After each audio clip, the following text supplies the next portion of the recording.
अखण्डमण्डलाकारं व्याप्तं येन चराचरं तत्पदं दर्शितं येन तस्मै श्रीगुरवे नमः। तस्मै श्रीगुरवे नमः। तस्मै श्रीगुरवे नमः। महर्षि वाल्मीकि प्रणीत रामायणम। रामायण नाम का ग्रंथ, जिसे हम आदि काव्य, वीर काव्य, महाकाव्य, उपजीव्य काव्य या चतुर्विंशति साहस्री संहिता के नाम से भी जानते हैं, इसकी रचना महर्षि वाल्मीकि ने की है। महर्षि वाल्मीकि बनने से पूर्व रत्नाकर नाम के डाकू थे। जंगल में निवास, वहां से गुजरने वाले हर व्यक्ति को लूटा करते थे और यही लूट से प्राप्त आजीविका ही उनके जीविकोपार्जन का साधन थी।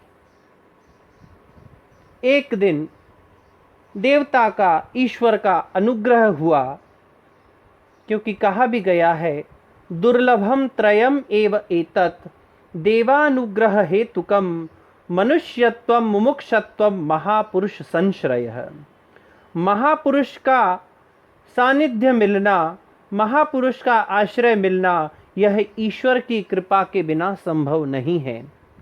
आज रत्नाकर के पूर्व जन्म के पुण्य का उदय हुआ है और उसे किसी महापुरुष का सानिध्य मिलने वाला है।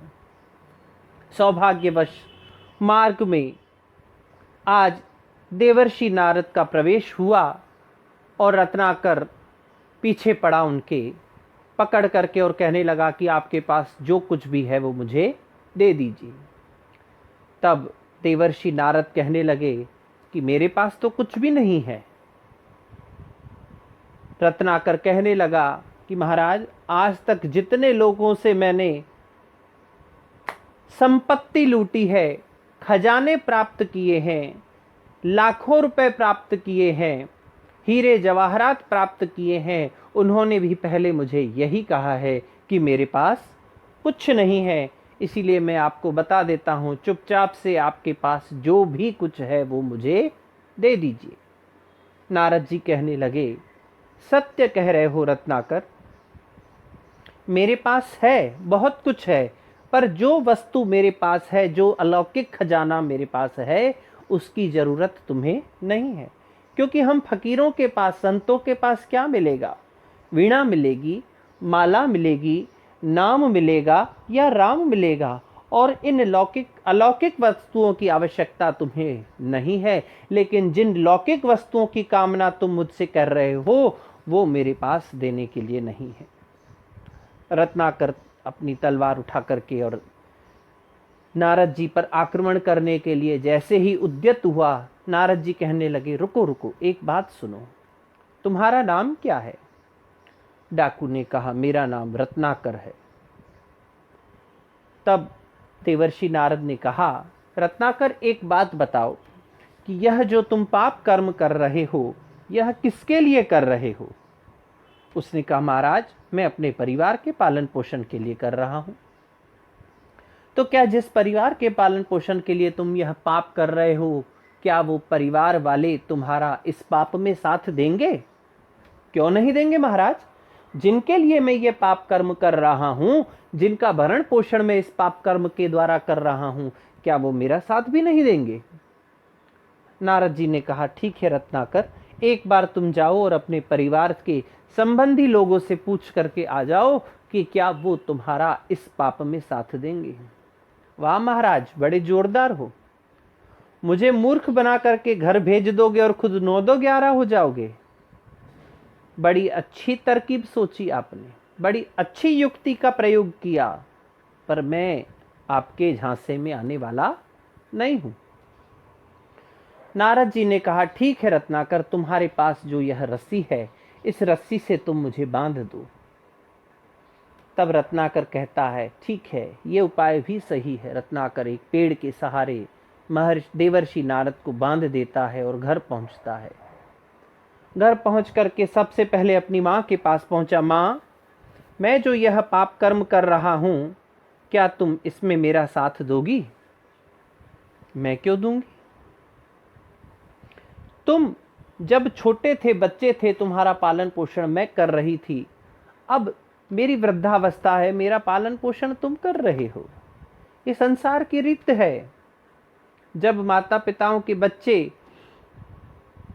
छोटे हुआ करते हैं तब वो उनका पालन पोषण करते हैं, और जब वही माता पिता वृद्ध हो जाते हैं, उनके पालन पोषण की जिम्मेदारी, उनके पालन पोषण का उत्तरदायित्व तो उनकी संतान पर आ जाता है। ये तो व्यापार है बेटा।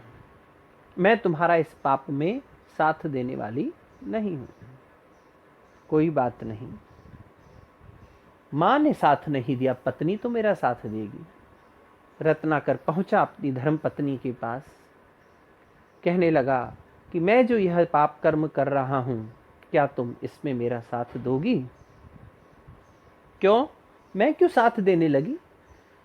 मेरे पिता ने जब आपसे विवाह करवाया था, तब आपने मेरी जिम्मेदारी उठाने का निर्णय लिया था।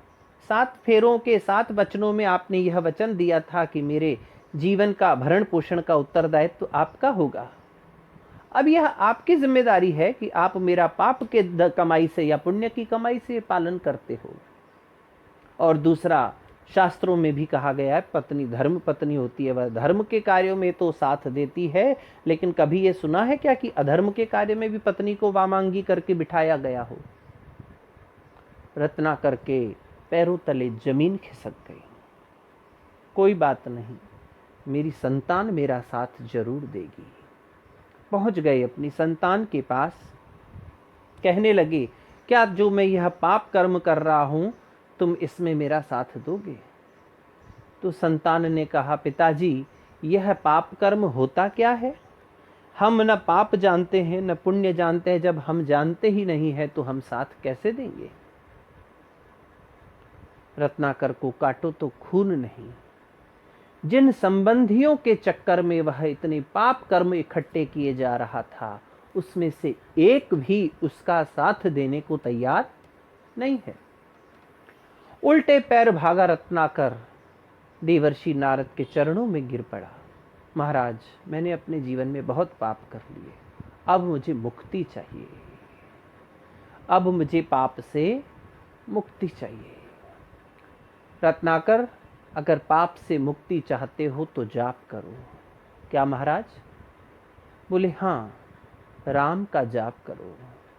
मैं तुम्हें मंत्र दिए जा रहा हूं, इस मंत्र का जाप करो, तुम्हारे पाप का नाश हो जाएगा। कौन सा मंत्र महाराज? बोलो, राम। रत्नाकर ने बहुत प्रयास किया, लेकिन राम शब्द का उच्चारण न कर सका। कई संत महापुरुषों ने रत्नाकर को अवतारी दुराचारी की उपमा दी है। इतना दुराचारी कि राम शब्द का उच्चारण न कर सका। अभी संसार में लगभग 8 अरब लोग हैं। एक भी व्यक्ति ऐसा लेकर के आ जाइए जो अ से लेके ज्ञ से ज्ञानी तक तो बोल सके, ए फॉर एप्पल से लेके जेड फॉर जेब्रा तक बोल सके, लेकिन RAM राम न बोल सके। हर वर्ण का उच्चारण रत्नाकर कर सकता था, लेकिन राम शब्द का उच्चारण रत्नाकर नहीं कर पाया। क्योंकि महाराज, मैंने अपने जीवन में कभी इस वर्ण का, इस शब्द का उच्चारण नहीं किया है। मैंने तो हमेशा यही कहा है, ये मरा और वो मरा, जिस जिसको मारा तब मैं चिल्लाया, ये मरा और वो मरा। कोई बात नहीं रत्नाकर, तो मरा मरा मरा मरा मरा मरा बोलते रहो। लेकिन जब इसकी एक लगातार आवृत्ति होती चली जाएगी तो राम राम राम राम राम राम राम राम राम हो जाएगा। कितना समर्पित भाव से शिष्य है। प्रश्न नहीं किया महाराज कि इस पाप का नाश करने के लिए यह जाप मुझे कब तक करना है। आज साधारण व्यक्ति भी अपने दुख से निवृत्ति चाहता है तो वह प्रश्न करता है, उसको अगर कोई उपाय बताया जाता है तो कितना पूछता है कि एक दिन कितनी मालाएं करनी है, कितने दिनों तक, कितने महीनों तक मालाएं करनी है। लेकिन शरणागति और समर्पण भाव देखिए रत्नाकर का। प्रश्न नहीं किया गुरु से, वहीं बैठ गए, राम राम राम राम मरा मरा मरा करते रहे। देवर्षि नारद चले गए मंत्र देकर के। कुछ वर्ष व्यतीत हुए। अचानक से एक दिन पुनः देवर्षि उस मार्ग से निकले तो ध्यान आया कि यहाँ रत्नाकर नाम के डाकू को मंत्र दिया, चलो आज चल करके उसकी खोज खबर लेते हैं। जैसे ही वहां पहुंचे तो देखा एक मिट्टी का टीला बना हुआ है और उस टीले के अंदर से आवाज आ रही है, राम राम राम।